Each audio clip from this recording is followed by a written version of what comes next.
What's going on, guys, and welcome to another Doctor Who review. Today we're reviewing the Ninth Doctor Christopher Ecclestone story, The Long Game. So this is widely regarded as the worst episode in Series 1, and I have had to always agree.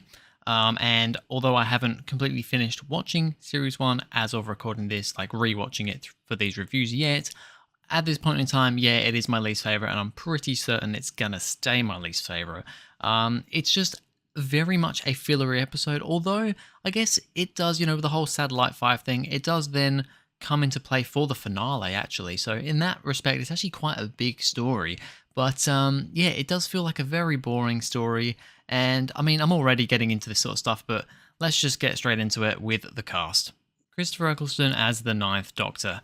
Yeah, he's fine in this one. I'm not going to say he's amazing, because, yeah, there's just not a lot going on, really, with anyone, anything. There's quite a lot of talking and stuff in this one, but not massively focused on the Doctor himself. So, yeah, Christopher Eccleston puts in a good performance, but I can't really say anything more than that because it is just what it is, really. Billie Piper as Rose Tyler, same thing, really. She's fine. There's just not really a whole lot to say about the people that the characters in this story on the most part. Yeah, well, nothing really else to say. And then Bruno Langley, of course, as Adam Mitchell. He is a companion, a proper companion for this episode. And yeah, I mean, the character himself, not great. We don't like Adam as a character. Nobody really does.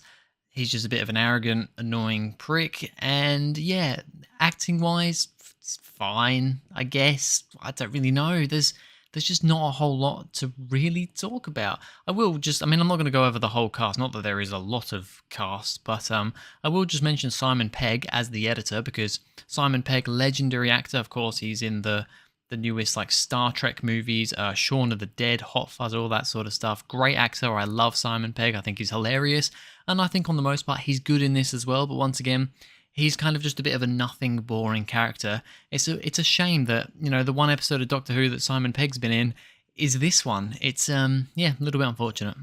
Alright, so let's get on to some points for this episode. First of all, Satellite 5 broadcasts all the world's news. So that is the setup for this story. They land on this spaceship. It's called Satellite 5, and it's basically where all the world's news and shows and stuff, although it is mainly focused, at least with the floor they're on, about the news, because they are kind of on the journalists' news floor. And yeah, this satellite basically projects out all the news. It is basically every TV channel is broadcast from this station, and there's multiple floors. Each floor has its own, there's like a hospitality floor, there's the news floor, which they're on, there's the top floor, floor 500, which they get to find out what that's about later on. But yeah, all these different floors do different things. It's quite an interesting concept, to be honest. It's quite similar to Vengeance on Varos, a Sixth Doctor story, in the way of, kind of media shows and stuff. Yeah, it is a fairly good premise, but yeah.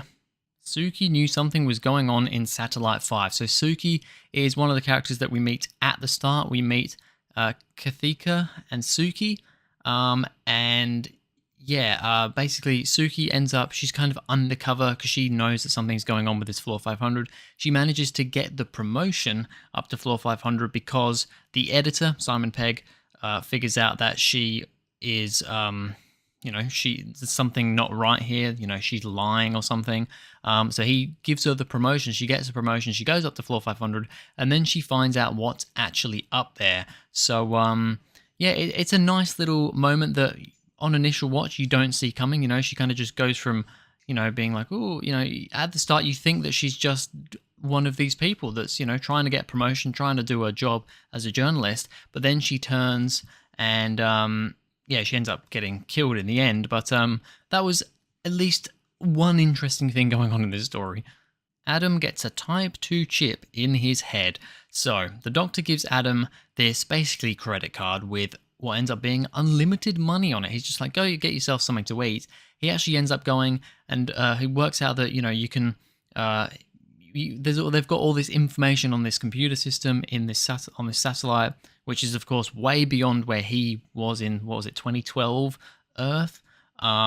And basically he ends up getting this type 2 chip, buying this type 2 chip, which is the one with the openy thing on the brain, on your forehead, and is going his idea, his plan is to basically get all this information that is way beyond his time, but put it into his time. And I don't know, I guess he'll make money from it. He wants to make a profit from it. Very similar, I guess, in ways to what Henry Van Staten was doing, his boss from the previous episode. So, yeah, he is meant to be an asshole. I mean, the whole point of Adam in this story is that this is a character that the Doctor does not want to travel with because he's going to do this, he's going to do bad things. Let's just forget about what Rose does in the next story. But I think it's quite ironic that this story and Father's Day are one after the other. But yeah, it's an interesting concept. It makes us hate Adam, but I mean, that is kind of the point. The Jagrafess needs to stay ice cool so its heat is pumped to the rest of the satellite. So straight away when we get into this story, we realize that it's really hot in this satellite in the the journalist sort of room. When they go to the top floor, it's freezing cold. That's because there's this monster on the ceiling, the mighty Jagrafess, which is basically just a big purple blob with a mouth. One of the worst designed monsters, I'm gonna be honest, in the new series, especially in this kind of early era. Maybe not quite as bad as the Absorbaloff, but it's up there. It's not great. It is just a monster. Very monster of the week, but not in a good way. But yeah, that is why there's all this heat. It's so hot down the other floors because the Jagrafess is pumping its heat out so that it can stay cool because it needs to stay cool. So I thought as a concept, reasonably good. And it, of course, ends up being the way they defeat the mighty Jagrafess is to pump the heat back up to it so it dies. So that's somewhat okay. Adam accidentally gives the editor info on the Doctor because, yeah, the Doctor and Rose go up to floor 500. They find the editor. The editor has no idea who they are. But then as Adam's gone into the chair to, beam his Type 2 chip to get all the information to put back home again, by doing that, the mighty Jagrafess, I guess, gets the information and that then feeds to the editor. So now the editor knows who the Doctor is. And Adam also has the TARDIS key because Rose, for some reason, gave him the TARDIS key. So now the editor's got the TARDIS key, the Doctor and Rose are chained up, and it's not going very well. Kathika is somehow able to send heat to floor 500. I'm not 100% sure how this works. She was able to, by putting herself, she takes over Adam's place, puts herself in the chair, does the information spike thing, but then she's somehow able to change the heat from, going... to me, that doesn't make a lot of sense, because throughout this whole thing, unless I've missed something, the whole thing with them spiking, the only reason they're doing that is to give information to the mighty Jagrafess, to the editor, for the channels or whatever, for the broadcast. That is all they can do. I don't think it's ever explained. Maybe it is, forgive me if I'm wrong, but it's never explained that by spiking they can actually change things and make the heat go back up to floor 500. That, to me, is a bit strange. I mean, I guess she does go into the, she isn't in the same, room as Adam. She's up on floor 500 using one of those spike things. So maybe that's why she's able to do that. It's not really explained though, so it's a bit iffy, that one. Adam is dumped back home. So once they defeat the mighty Jagrafess, they blow him up from all the heat. Everyone's dead, presumably. I think the editor's dead. I don't know. It's not really... He says he's just going to run away, but I think he does die.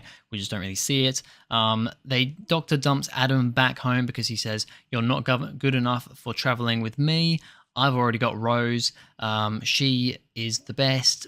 And then in the next episode, she goes and screws things over by saving her dad. But we'll forget about that. We'll forget that happens. But yeah, Adam gets dumped back home, and that's hilarious. And of course, the end of the episode, which I find really funny, is when his mum comes home and she's like, "Time goes by just like that." And she clicks and his head comes open. And I think that's a really funny end to the episode.